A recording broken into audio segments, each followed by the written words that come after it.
des opposants ou des membres du parti au pouvoir. Le destin du peuple appartient au peuple lui-même et à ses composants. Voilà pourquoi nous devons réagir. Et aujourd'hui, nous organisons un premier live Facebook, nous les forces actives de la diaspora togolaise. Je rappelle que nous ne représentons pas la diaspora togolaise. Nous sommes des activistes de la diaspora qui nous sommes concertés. Et n'ayez pas à nous prêter des intentions qui ne sont pas les nôtres. Nous ne représentons pas encore de diaspora parce que personne ne nous a élus.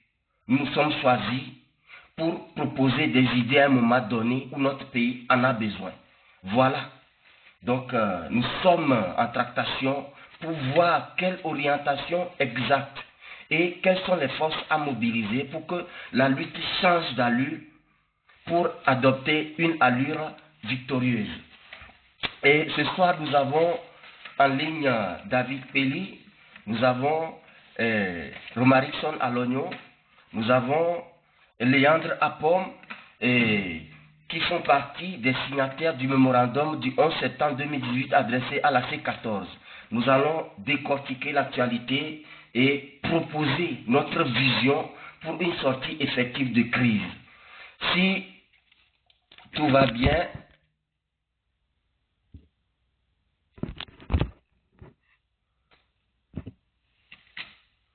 nous allons laisser, nous attendons la connexion, le frère David Pelli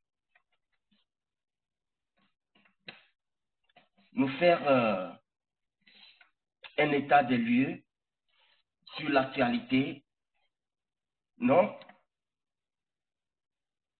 sur le mémorandum. J'attends la connexion.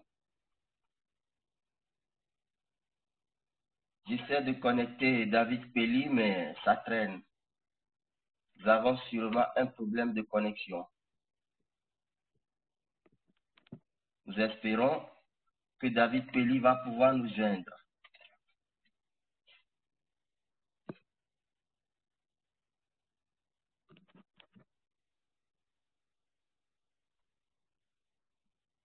Oui, ça traîne, mais ça vient, j'espère.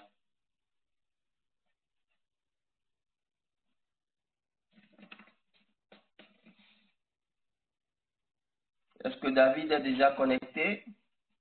Parce que je vois ici que, ouais.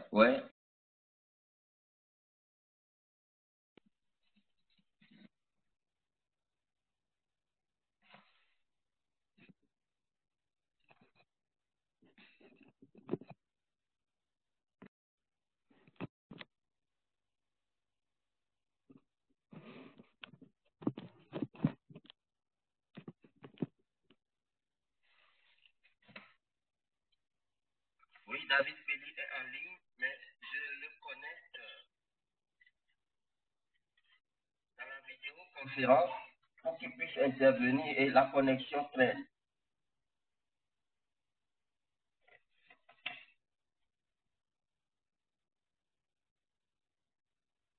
Dommage. Je vais voir si nous pouvons le faire avec Romarickson. J'attends un peu pour voir s'il y aura succès ou échec de connexion. Donc voilà, en attendant que David soit connecté, nous suivons tout sur ce qui se passe au Togo actuellement. La connexion a de nouveau échoué. Je vais insérer Romarickson Alogno.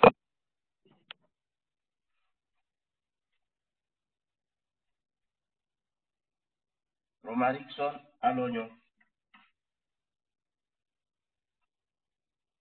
En cours de connexion. J'espère que ça va marcher. Donc, j'aimerais profiter, avant que les choses soient en ordre, pour que Romarickson se connecte. Voilà, Romarickson Alogno, le grand combattant germano-togolais, habitant de Bremen, qui n'est plus à présenter. Bonsoir. Bonsoir, mon frère Jean-Paul. Voilà, j'espère que tu as passé une bonne journée. par la grâce de Dieu. Voilà, et tout de go, je te demande de faire un bref état des lieux sur les événements qui ont jalonné l'actualité politique, sociopolitique togolaise depuis le premier contact du comité de suivi avec la classe politique togolaise, soit et le deuxième aussi, le 10 septembre et le 23 septembre. Et nous avons vu toutes ces agitations de Boukwesi, Bawara et Madame Tchega de gauche et de droite. Est-ce que tu peux nous donner un bref aperçu sur ce qui s'est passé pour que ceux qui feignent ne rien savoir le sachent? En effet, ça a commencé depuis l'année dernière, Oui. quand les manifestations ont pris un élan que le régime ne pouvait pas arrêter. Fonya Singbe est allé voir Alassane Ouattara, l'assassin ivoirien. Oui. Il est allé voir le président du Ghana, Nana Akufo-Addo. Il est allé voir les gens un peu partout dans le monde pour les supplier pour venir l'aider. Oui. Et donc, curieusement, notre opposition a accepté de déposer la seule arme dont nous disposons pour un dialogue, les marches. Et donc, quand les dialogues ont commencé, dès que les dialogues ont commencé et que les marches ont cessé, Fonya Singbe a commencé par tergiverser. Et donc, il a fallu de longs mois pour que cette négociation arrive à un moment. Finalement, la CEDEAO a fait une feuille de route pour synchroniser tout ce qui se passe et donner une direction à suivre. Bien que le peuple togolais ne se retrouve pas dans cette feuille de route, le régime RPT uni n'est pas en mesure de respecter cette feuille de route. Cela a commencé le même jour. Quand la feuille de route a été faite, le ministre des Affaires étrangères devant les représentants de la CEDEAO, il a encore, comment dire, truqué. Il a encore truqué la feuille de route qui a été saisie. Et donc, il a présenté une autre copie. Il a fallu que la CEDEAO envoie la copie originelle quelques jours après. Maintenant, les travaux devaient commencer. Le régime EPT uni tergiverse encore. Jusqu'à ce que l'opposition aille encore voir les représentants de la CEDEAO. Ils ont créé un comité de suivi qui a rencontré tous les protagonistes de la lutte. Maintenant, on attend que le régime implémente ce qui a été écrit sur la feuille de route. Malheureusement, ce régime est en train d'organiser tout seul le recensement, qui est la première étape, et ensuite les autres étapes des élections à venir. Et nous voyons des faits graves dans ces recensements. Est-ce que tu peux nous les rappeler très vite? Absolument. Le régime EPT uni a enrôlé des mineurs, des enfants qui ont encore des dents de lait. Ce n'est pas des déclarations gratuites parce que nous avons vu des images qu'on peut circuler en boucle sur la toile. Absolument. Nous avons les preuves, nous avons les cartes qui démontrent, nous avons les scènes qui ont été filmées, qui démontrent que ce régime enrôle des enfants qui ont encore des dents de lait. Et voilà là où nous en sommes.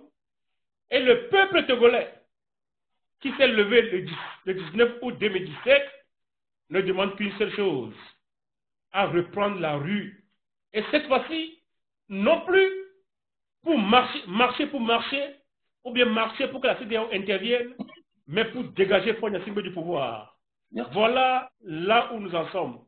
Oui, concrètement, lors de la réunion du 10 septembre, où Nicodème Rabia était en grève de la faim, qu'a dit Yark, il a dit oui, allez gréver, une sorte de phrase pour dire oui, vous pouvez gréver, vous n'obtiendrez rien. Et concernant la grève de faim de Nicodème, cette réaction cynique de Yark Damehan, est-ce que nous avons encore raison de dialoguer avec ces gens qui nous narguent, qui se moquent de nos actes les plus pacifiques pour les amener à raison? Et nous constatons que d'autres continuent de croire que ce pouvoir va s'animer un moment donné de bonne volonté pour changer. Si nous voyons ces réactions, et de deux, l'état de Nicodème a bien fait dégrader le Ghana a dépêché un avion médicalisé. YAC, le gouvernement à travers YAC a détourné l'avion et il y a eu des incidents diplomatiques à ce sujet. Il n'est plus à rappeler l'embrigadement de Nicodème Rabia devant l'ambassade du Ghana. Bon, si nous voyons tous ces événements dramatiques qui se sont produits, est-ce que nous avons raison encore d'espérer que les dialogues avec ces gens-là vont avoir une suite favorable au peuple? Mon ami Jean-Paul, moi j'ai passé toute ma vie à étudier les sciences sociales. La psychologie clinique dit que la psychologie clinique dit que le passé est le meilleur indicateur du futur de l'individu. Donc, dans le passé, l'opposition a conclu plus de 27 accords avec le régime uni. Et ces accords n'ont jamais été respectés. Partant de là, psychologiquement, on peut être sûr qu'il n'est pas rationnel de signer encore des accords avec ce régime. Ça, c'est le premier point. Oui. Le deuxième point, je suis allé l'année passée à Chicago, où j'ai démontré sur le plan de sciences politiques que pour se débarrasser d'un régime autocratique, il n'y a que deux moyens. Soit le coup d'État, ce qui est opéré par les militaires, ou bien la révolte populaire. Voilà. On ne peut jamais passer par une élection ou un dialogue pour se débarrasser d'un régime autocratique. Oui. Ça n'existe pas. Oui. Et donc, la réalité Oui. scientifique est que si nous, Togolais, nous voulons nous débarrasser de ce régime, nous ferons mieux de nous organiser pour prendre la rue et aller là où le pouvoir se trouve et non pas la plage pour dégager M. Fournier du pouvoir. Voilà ma vision de la chose. Merci. Et concernant la CENI, la CENI fonctionne unilatéralement sans les membres de l'opposition. Fait des enrôlements avec ces faits graves que tu viens de confirmer. Et surtout, on voit des intimidations. Le commandant Kouloum, par exemple, qui menace les fonctionnaires directement et les élèves qui ne se feront pas enrôler, qui seront tous exclus des établissements et les fonctionnaires licenciés. Nous voyons que le journaliste Tchakepei Tadjoudine de la voix d'Assoli a été suspendu parce qu'on lui a donné un communiqué pour mobiliser au recensement électoral, mais il en a donné le message contraire. Donc, nous voyons toutes ces intimidations. Nous voyons qu'un seul électeur possède jusqu'à 7 cartes d'électeurs. Et tu viens de rappeler, les mineurs sont enrôlés. Les mineurs de 8 ans, 10 ans, 12 ans sont enrôlés. Donc, on sait déjà les objectifs que poursuivent ce régime.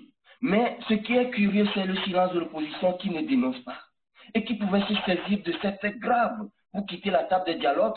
Il y a le collègue, le camarade et frère Daniel Badagbon qui rappelle qu'il y a aussi les mesures d'apaisement, que l'opposition a essayé d'observer toutes les mesures d'apaisement, le pouvoir, aucune mesure d'apaisement, les prisonniers arrêtés pour rien se libèrent à compte-gouttes.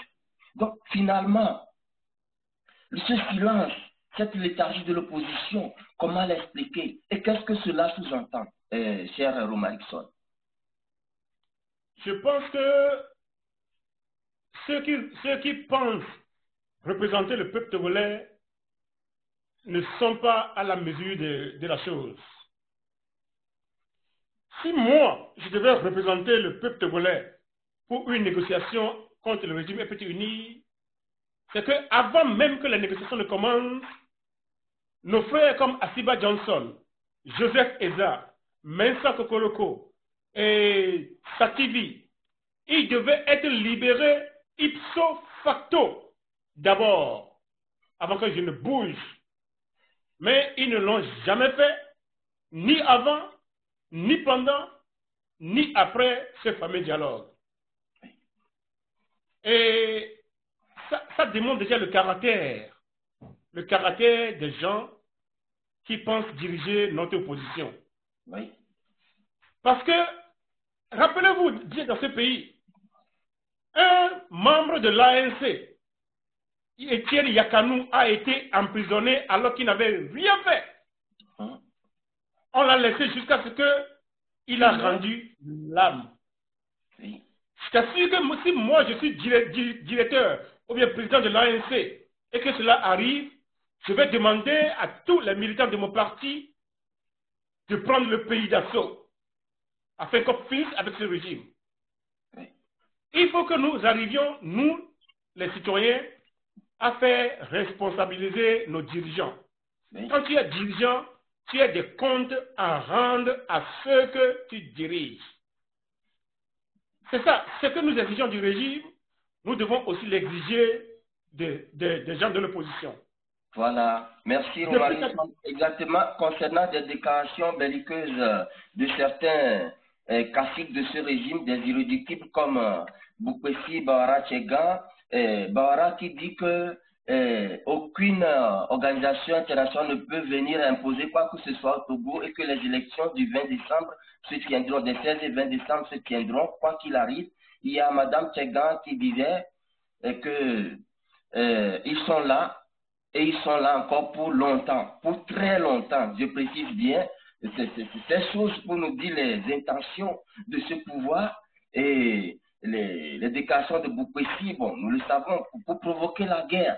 Et qu'en penses-tu? Quel est ce message qu'il livre et que doit faire l'opposition face à cette déclaration? Si je dépasse le cadre de l'opposition, que doit faire le peuple? Puisque l'opposition présume représenter le peuple, elle ne fait rien vraiment pour nous montrer une allure combattante. Mais que doit faire le peuple face à ces gens qui ne respectent rien, qui sont arrogants, impolis envers le peuple, qui narguent le peuple et qui pensent être des dieux? Je pense que c'est clair à tous les citoyens togolais que les membres du régime pensent rester au pouvoir de manière perpétuelle. C'est-à-dire, jusqu'à la fin du monde, les gens du régime pensent que c'est eux qui doivent rester au pouvoir. Oui. D'ailleurs, eux, ils se renouvellent. Autant d'il y a des mois, on avait quelqu'un comme Nachaba. Oui. Actuellement, c'est le fils de Nachaba. Oui. Actuellement, c'est le fils de Yadema qui est au pouvoir. Oui. Ça veut dire que ce régime se renouvelle. Les vieux partent, les nouveaux viennent et le régime se perpétue. Oui. Et donc le peuple togolais qui en souffre a la responsabilité de se lever pour se libérer. Moi je vis en Allemagne. Un certain 3 octobre 1990, il y avait un mur qui séparait l'Allemagne en deux. Oui. Mais le jour-là, quand les Allemands se sont levés, le mur tomba. Le mur de Berlin, c'est le mur le plus dur au monde entier. Parce qu'il sépare non seulement l'Allemagne en deux, mais deux puissances, la Russie et ses amis de l'autre côté, et les États-Unis et ses amis de l'autre côté. Mais quand les citoyens allemands sont levés, ils ont franchi le mur. Et cela est fini. Et donc, nous, citoyens togolais, avons le devoir de nous lever. Non plus avec une obédience à des partis politiques. Il ne s'agit pas d'affaires des partis politiques. Les Togolais me disent souvent que un parti politique a pour objectif de gagner le pouvoir et de le diriger. Oui. Mais moi, je suis professionnel de sciences politiques. Oui. Cette affirmation n'est valable que lorsque on est en démocratie. Oui. Nous sommes en dictature. Donc le rôle des partis politiques serait de s'unifier tous, de se fondre à un seul creuset pour dégager le régime d'abord. Oui. Et quand nous allons instaurer la démocratie, il y aura une concurrence entre les partis. On aime bien cette phrase du professeur Léopold Minervi qui ne l'a jamais lui-même appliquée. La démocratie d'abord, le multipartisme ou bien la lutte politique après. Absolument, absolument. J'étais encore enfant à Lomé, dans le quartier de Baie, quand on écoutait ça, on ne comprenait jamais le sens de cela. Mais aujourd'hui, on comprend bien. Parce que les partis politiques ont fait leurs dégâts au peuple. Absolument, absolument. Sinon, merci, pour terminer, oui, le cas de J.P. Olimpio, qui est un trouble ambiance actuellement. Dis-nous en 1-2 minutes ce que tu penses de son attitude et qui sont les tenants et les aboutissants de tels comportements honteux auquel ce grand monsieur qu'il fut ne devait pas se livrer, mais auquel il s'attelle comme un enfant insouciant. Oui, comme nous l'avons entendu l'autre fois sur les médias, l'accord que J.K. Olympio a signé avec le régime FPT uni avait débuté très tôt.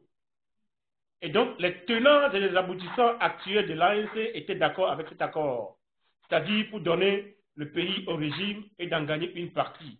Et c'était à la dernière minute qu'il y avait une scission entre les deux. Maintenant, J.K. Olympio avait promis au soir de son accord avec le régime que dans 6 mois, il allait changer les conditions de vie des Togolais. Jusqu'à présent, cela n'est pas une réalité. Et donc, si M. J.K. Olympio était un être humain, il devait reconnaître sa défaite, demander pardon au peuple togolais avant d'aller au Sheol. Mais il préfère nuire tout un peuple à cause de son ego. Et c'est vraiment grave. J'aimerais profiter de cette occasion pour féliciter le peuple togolais, comme je l'avais déjà écrit, je l'ai publié déjà en mars dans un article. Aucun peuple en Afrique noire n'a aussi souffert que le peuple togolais sous la dictature. Aucun peuple n'a aussi combattu comme le peuple togolais. Je suis fier de mes descendants qui ont chassé les colons allemands à Gomekoutikwa et je suis fier des générations qui nous ont précédés et des générations actuelles qui luttent contre le régime FPT-UNI. Et je vous assure que cela ne va plus durer. On va en finir avec ce régime. Ok, ok. Merci Romarickson à l'oignon depuis Bremen en Allemagne. Reste connecté pour suivre l'émission. Au besoin, tu peux te reconnecter pour quelques éléments de réponse. À tout à l'heure, Romarickson. Je te remercie, mon frère. Merci.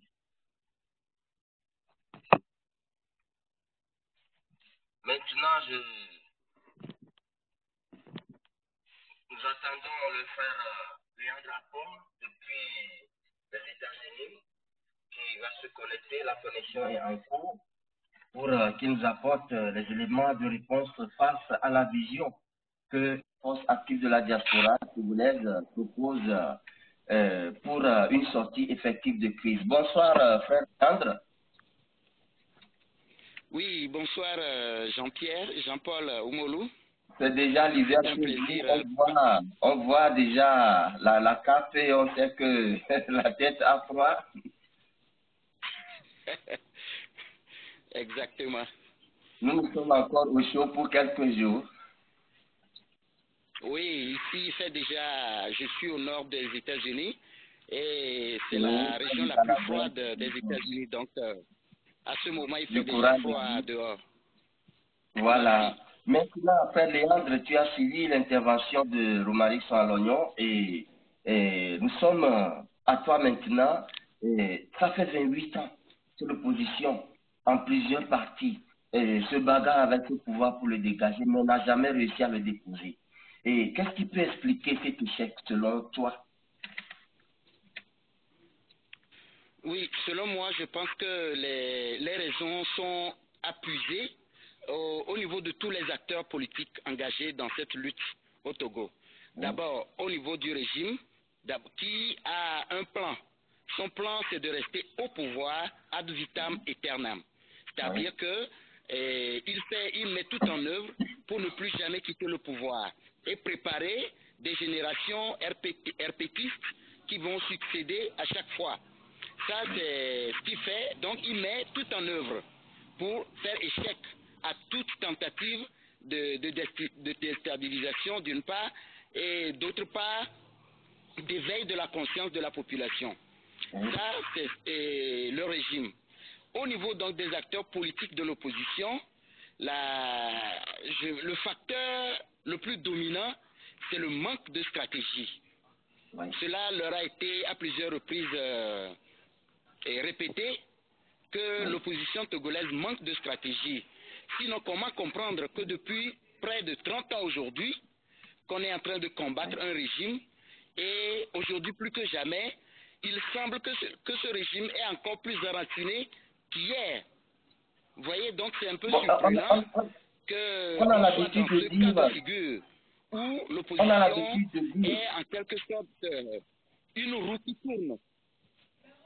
on a l'habitude de dire que ce régime a plus de 50 ans et ce n'est pas facile à combattre. Mais moi, je dis c'est faux parce qu'en 90, il avait 23 ans et n'atteignait même pas l'âge que le régime de Blaise Compaoré avait, soit 27 ans de pouvoir. Et il était à 23, en 90, à 22, 23 ans de pouvoir, comme le pouvoir de Yahya Jammeh. Mais nous avons, sinon l'opposition, à contribuer à augmenter l'âge de vie de ce pouvoir. Donc quand on nous parle d'aujourd'hui, 50 ans de pouvoir, moi je dis que c'est un mensonge. Ce pouvoir, on l'avait commencé à l'attaquer quand il avait 23 ans. Donc, selon toi, qu'est-ce que... bon, l'opposition est dans la lutte depuis. Est-ce que cette opposition politique, ou les partis politiques, donc, en parenthèse, sont indiqués pour cette révolution politique en vue de l'alternance? Selon toi, est-ce que ce schéma que nous avons adopté depuis 30 ans, que les partis politiques, est-ce que c'est ce qui est salutaire pour le Togo? C'est ce que j'étais en train de dire tantôt. La situation togolaise est curieuse. Le Togo même se montre comme un pays curieux parce que 30 ans de lutte sans espoir d'un résultat concret, c'est un peu surprenant. Donc je pense que la posture que l'opposition a adoptée depuis jusqu'à ce jour est à remettre en cause. Et je me rappelle très bien qu'à la dernière rencontre avec la facilitation, à la sortie, le bélier noir à Boibo avait dit cela. Il pense qu'il est temps de changer de stratégie. Ce qui veut dire qu'ils ont compris. Exactement. Bon, du moins quelques-uns ont compris qu'il faut changer de stratégie. Malheureusement, nous sommes encore dans ce schéma où la classe politique, surtout la C14, pense que cette lutte doit être toujours, que leur bouclier devrait être toujours le peuple. Alors que c'est malheureux, pour moi, le peuple devrait être plutôt, comment je vais dire, la réserve. Quand on aurait épuisé les stratégies, le peuple devrait venir en soutien. Mais on met le peuple devant, en abattoir depuis 30 ans. Si on fait si on peut faire le calcul, on a plus de centaines de milliers de Togolais qui sont morts. Des gens qui ont fui le pays, des gens qui ont perdu leur emploi, des gens qui ont perdu un membre de leur corps, ainsi de suite. Et il n'y a pas encore espoir que cela va changer. Donc je pense que aujourd'hui, ce qui revient à l'opposition, c'est radicalement de changer de stratégie. Et selon toi, quel est, cher Léandre, le schéma gagnant que tu proposes actuellement dans la situation où nous sommes?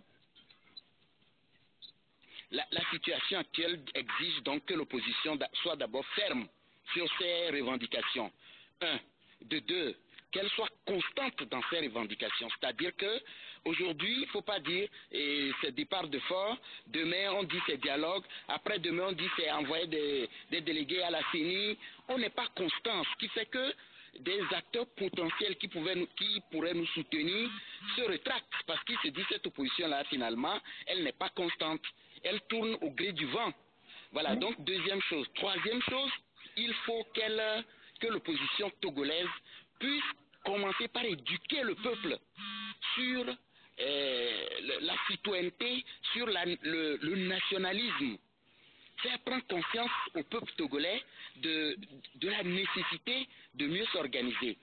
Et de 4 ou de 5, qu'elle commence par faire des tournées de sensibilisation dans les communautés, qu'elle arrête tout de suite cette démarche-là d'aller à la CENI, parce que cette CENI est déjà corrompue, donc quand vous rentrez, vous serez aussi corrompu. Donc je suis déçu qu'on fasse des tergiversations autour de cette question de CENI. Moi, ce que je comprends, c'est du business, parce que quand on est à la CENI, on est chèrement payé. C'est à des coûts de millions que les membres sont payés, avec des bénéfices qui entourent. Donc finalement, je pense que ce n'est pas une lutte pour le changement du Togo, mais c'est une lutte pour qu'on puisse préparer notre retraite. Et si c'est le cas, c'est vraiment dommage. Donc voilà les 5 suggestions que je fais. Premièrement, il faudrait que l'opposition togolaise soit constante. Deuxièmement, il faut qu'elle soit précise dans ses revendications et que ce soit la même du début jusqu'à la fin. Troisièmement, il faut qu'elle arrête de faire le jeu avec du pouvoir en voulant participer au dialogue ou à la CENI ou à participer aux élections, parce que c'est déjà des élections frauduleuses. 4, il faut qu'elle conscientise le peuple, qu'elle éduque ses membres. Et ensuite qu'elle fasse des tournées de sensibilisation, de prise de conscience, de nationalisme. Voilà les 5 propositions que je fais en ce moment. Merci Léandre. Pour finir, le rôle de la société civile, elle est où? Parce que quand nous faisons le point, nous prenons le Gabon, la RDC, comme Congo-Brazzaville aussi, nous prenons le Tchad, le Cameroun, le Togo, la Côte d'Ivoire. C'est les partis politiques qui ont toujours voulu mener une lutte pour l'alternance et ils ont tous échoué. Mais si nous prenons le cas du Burkina, de Madagascar, de Tunisie, Égypte, la société civile a mené la lutte pour l'alternance et a gagné. Est-ce qu'il n'est pas temps aux Togolais de comprendre que les partis politiques sont là pour défendre les intérêts de leur parti, leur hégémonie, plutôt que vraiment une alternance, et que la société civile est appelée maintenant à prendre le devant de cette lutte? Oui, normalement, dans un peuple comme le nôtre, dans le cas précis du Togo, c'est au peuple togolais de s'engager dans cette lutte-là. Parce que les hôpitaux togolais manquent. Le système éducatif est complètement délabré. L'entrepreneuriat des jeunes est un leurre. Et donc, je pense que les besoins vitaux d'un peuple manquent cruellement au Togo. Et donc, il revient aux Togolais et engagés dans les organisations de la société civile de se lever pour dire non à la fois à ce régime qui pille les richesses du pays et de se lever pour dire non à cette opposition qui ne fait que tourner en rond et qui ne fait que du business. Donc je pense qu'aujourd'hui, la diaspora et les organisations de la société civile togolaise devront commencer désormais par agir, à ne plus laisser le champ libre à cette opposition-là qui ne fait que son business. Parce que quand vous allez faire le tour, vous verrez que tous ces acteurs de l'opposition, des gens me reprochent de dire souvent cela, mais je crois que c'est la triste réalité. Et ces leaders de l'opposition sont tous presque à l'Assemblée nationale, où ils se battent pour être à la CENI, ou se battent pour être dans les petites institutions qui leur feront rentrer de l'argent. Pendant ce temps, le peuple tire le diable par la queue et le panier de la ménagère est toujours vide. Donc je pense que la société civile togolaise devrait prendre conscience de l'enjeu et de s'organiser désormais et en travaillant à la fois avec le Front citoyen Togo debout qui est là, avec les forces vives et Espérance pour le Togo et les autres mouvements engagés aujourd'hui. Et avec l'appui de la diaspora, je pense que ce travail de prise de conscience de la population peut être fait d'une part, et d'autre part, je crois qu'à partir donc de la prise de conscience du peuple togolais, le gros lot du travail sera fait par une grande mobilisation qui donnera le ton même de l'échec de ce régime. Voilà un peu pour moi ce que la société civile pourra entreprendre pour chevaucher à la fois l'opposition et le régime. Et pour finir, Léandre, juste un petit mot, est-ce que notre position togolaise est encore crédible pour mener cette lutte à bien? Bon, vu les derniers développements de la situation sociopolitique au Togo, je me pose des questions. Est-ce que, au sein de l'opposition togolaise, je veux une réponse claire, je ne veux pas un diagnostic, je veux une réponse claire. Est-ce que cette opposition est encore crédible pour mener cette lutte à bien? Ne tournons pas autour du pot. Il y a quelqu'un qui l'a dit, le frère à Babel. Arrêtez de tourner autour du pot, débarrassez-vous de Jean-Pierre Fabre qui a déjà échoué sur tous les plans. Bon, je te demande de ne pas tourner autour du pot. Dis ta pensée sur cette opposition. Est-ce qu'elle est encore crédible pour mener à bien cette lutte? Oui, en fait, au risque de me mal comprendre, c'est pour ça que j'essayais de faire l'analyse et de donner la réponse. Donc, j'ai 30 secondes pour le faire. Donc, au vu de toute cette situation, et la dernière en date, c'est ils se font flouer par Alpha Condé qui les invite et qu'en fait, ne les invitait pas en réalité. Donc, tout cela me fait comprendre que l'opposition tergiverse et qu'elle n'a plus son rôle à jouer dans cette lutte et qu'elle n'est plus crédible. Le peuple devra se lever par lui-même et prendre la lutte, parce que c'est elle qui a faim, c'est elle qui est malade, c'est elle qui souffre.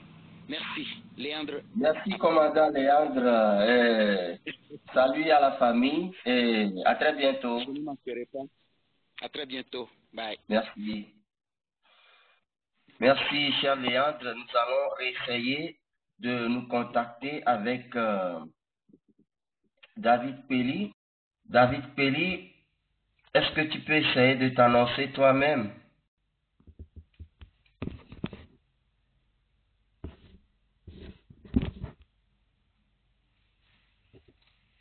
Frère David Pelli, j'essaie de te connecter.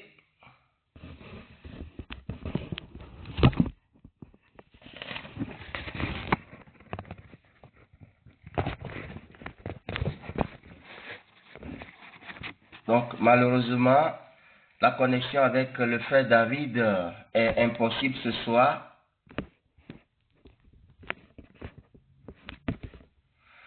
Donc, je vais en gros résumer la partie que le frère David Pelli devait nous présenter. Et nous allons nous y prendre autrement la prochaine fois. C'est notre tout premier live et je crois que prochainement, nous irons très précisément dans les choses point par point.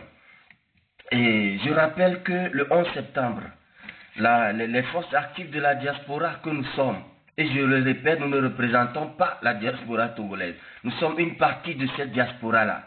Et ceux qui veulent nous suivre, nous suivent. Et ceux qui veulent nous entendre et nous soutenir, nous soutiennent. Nous avons envoyé un mémorandum à la C14 et nous avons fait 4 appels juste pour des accusés de réception. Nous n'avons pas eu d'accusés de réception. Le moins qu'on puisse dire est que notre opposition est réfractaire à toute remarque, à tout reproche et même à toute réprimande. Et moi je crois que si l'opposition estime avoir reçu de nous un mandat, donc c'est nous les employeurs de cette opposition. Ils travaillent pour nous. Après, pour nous servir à la tête de l'État, ils en profiteront, mais ils sont à notre service. Nous avons droit de regard dans leur démarche. Nous avons droit de leur dire ce que nous voulons. Nous avons droit de leur demander des comptes pour ce qu'ils font à notre nom. Même constatons que la communication est très mauvaise.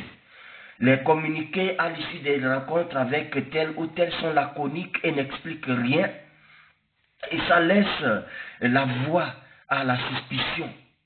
Et je m'en vais dire que notre souhait était d'organiser pour cette coalition un secrétariat permanent, un bureau de secrétariat permanent.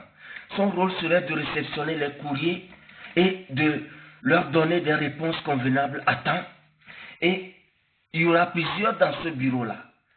Certains seront chargés de faire des revues de presse internationale comme presse nationale pour informer la C14 sur toute l'actualité pour que nos leaders de l'opposition ne soient pas ignorants sur certains faits, afin qu'ils aient les informations nécessaires. Et si possible, qu'il y ait des technocrates pour leur prodiguer des techniques de communication, des techniques quand ils vont tenir leurs interviews, des choses à éviter.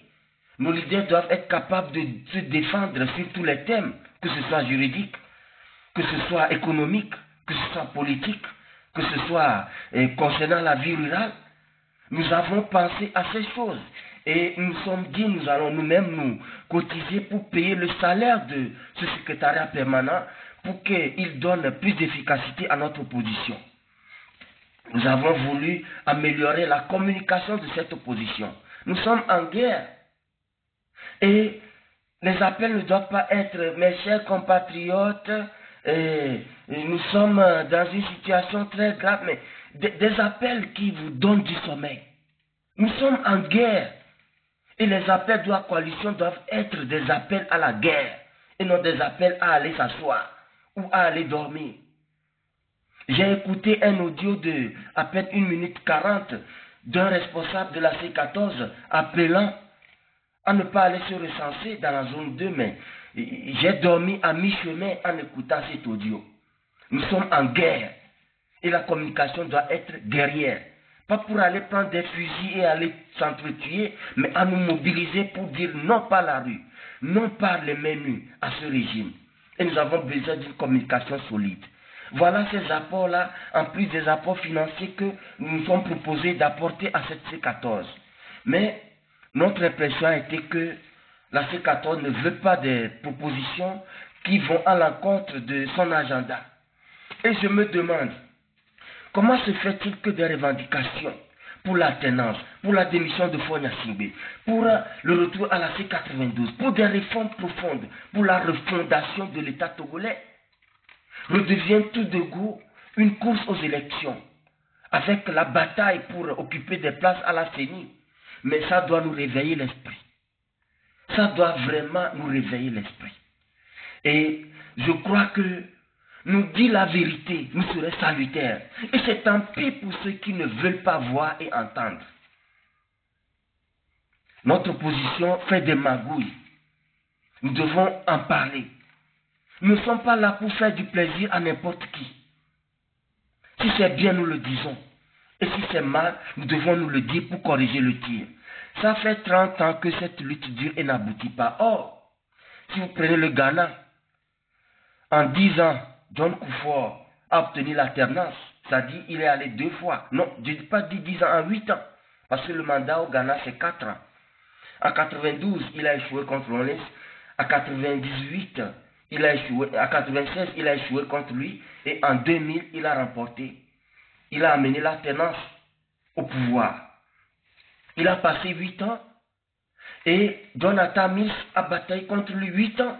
Il a eu alternance. Et ensuite, le président Nana Akufo-Addo s'est battu 4 ans contre Atta Mills. Bon, il n'a pas atteint la fin de son mandat avant de mourir, donc John Mahama a terminé son mandat et s'est battu encore pendant 4 ans contre John Mahama. Et en 8 ans, il y a eu alternance avec Nana Akufo-Addo. Si nous prenons le cas du Libéria, le joueur de foot George Weah, il a gagné les premières élections. Ça a été truqué. Les États-Unis ont fait pression pour qu'il se taise pour un accord de mandat à Ellen Johnson. Mais après 2 mandats, George Weah est arrivé au pouvoir. Donc en 10 ans, il a obtenu son alternance. Au Sénégal, Wade s'est battu contre Diouf, a obtenu l'alternance. Mais après ces 2 mandats, Macky Sall, avec la société civile sénégalaise, Yanama, s'est battu contre lui et l'a renversé. Il y a eu alternance. Au Burkina Faso, je ne dirais pas qu'il y a eu 27 ans de lutte acharnée, mais ils ont pris 3 mois de lutte acharnée. Quand ils pensaient qu'après 27 ans, Blaise Compaoré va rendre le tablier, il voulait modifier la constitution.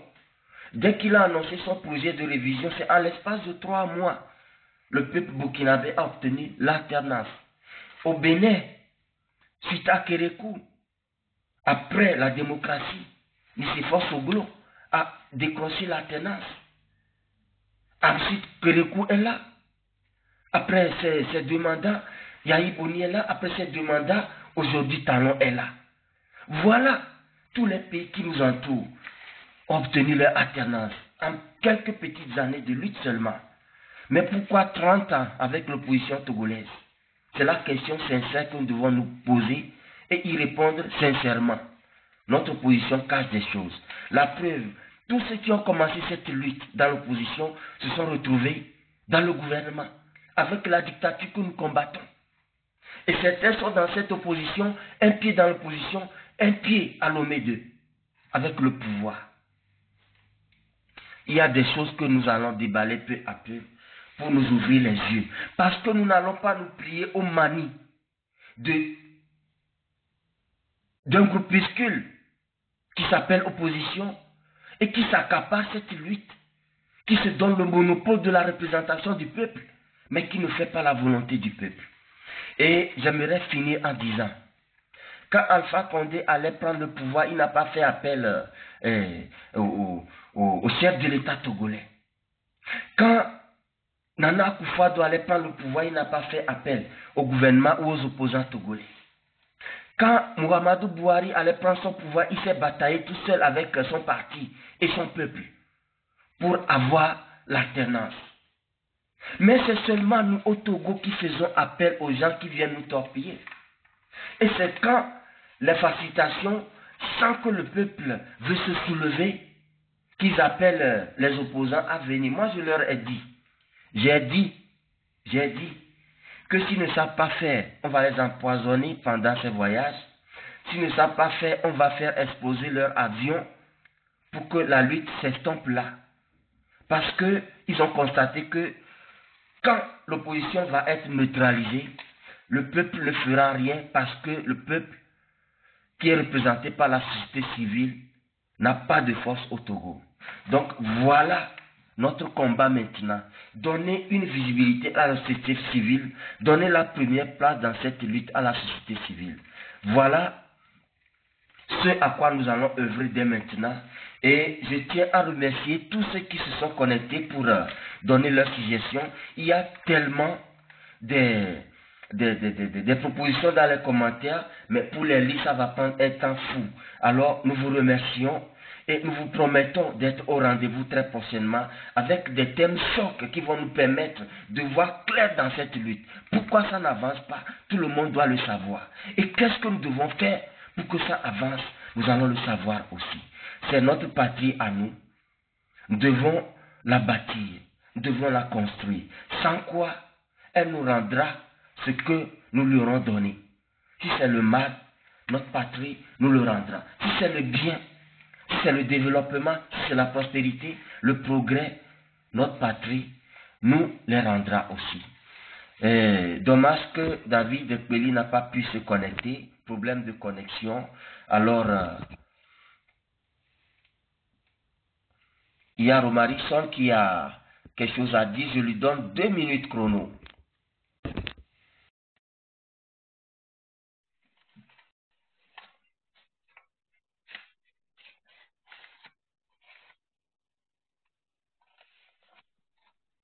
Oui, Romarison, tu as 2 minutes. Qu'est-ce que tu veux nous dire? Je veux que le peuple togolais comprenne ceci. Oui. Dans la relation entre le peuple et l'opposition, c'est-à-dire c'est une relation d'employé et employeur. Oui. C'est le peuple qui est l'employeur et les leaders de l'opposition, ce sont des employés. Même c'est le peuple qui est l'employeur du pouvoir en place. C'est ça. Et donc, Justin Bechler a écrit ça clairement. Hire and fire, c'est-à-dire louer et chasser. C'est-à-dire que quand le peuple remarque que son employé, c'est-à-dire les leaders de l'opposition ne font pas sa volonté, le peuple doit les virer. Ça, c'est la première chose. La deuxième chose dont je veux parler est que si nous voyons le Burkina Faso et dans beaucoup de pays, comment on dit, l'Égypte, la Tunisie, tout ça là, c'est les organisations de la société civile qui ont organisé la bataille pour faire déguerpir le dictateur d'abord. Et après, les opposants prennent le pouvoir.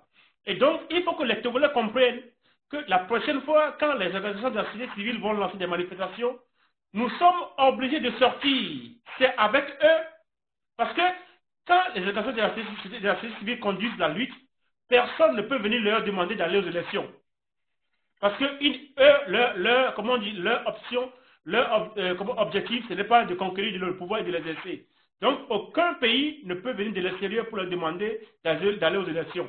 Et donc, il faut que les Togolais écoutent la voix des organisations de la société civile. Avec eux, ensemble, nous voulons dégager Fonia Singbe. Et quand Fonia Singbe est dégagé du pouvoir, maintenant les partis politiques de l'opposition peuvent prendre le pouvoir, se concurrencer entre eux, et nous, on a la paix. Voilà. Merci beaucoup, frère Romariso Alognon. Et merci tout le monde.